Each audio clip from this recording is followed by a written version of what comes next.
تنطلق السيارات إلى مكة المكرمة، تنطلق في رحلة إلى أعماق التاريخ. إنها لا تطوي الأرض، إنما تطوي السنين والأحقاب والأجيال.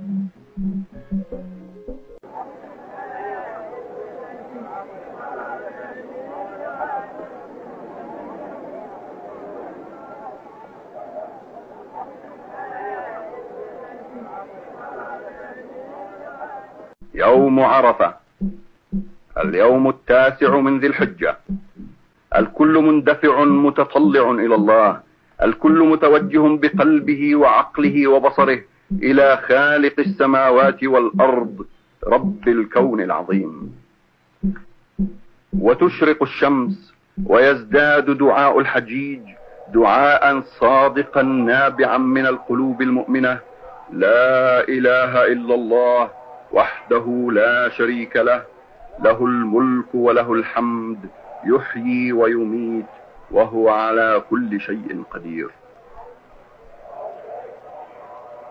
صور متلاحقة تعبر عن الماضي والحاضر، الجميع في نفس الاتجاه، راجلين أو راكبين، شبابا كانوا أم مسنين، الجميع إلى غاية واحدة، إلى مكان واحد، إلى سهل عرفات، إلى جبل الرحمة.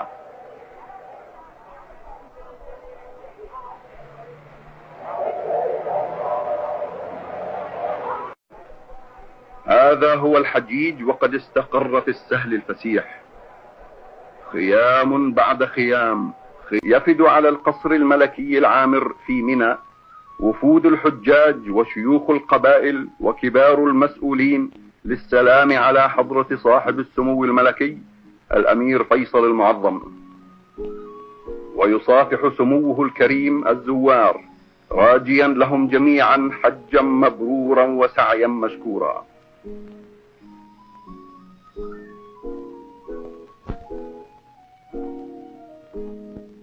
يتجه الجميع إلى المسجد لأداء فريضة صلاة الظهر.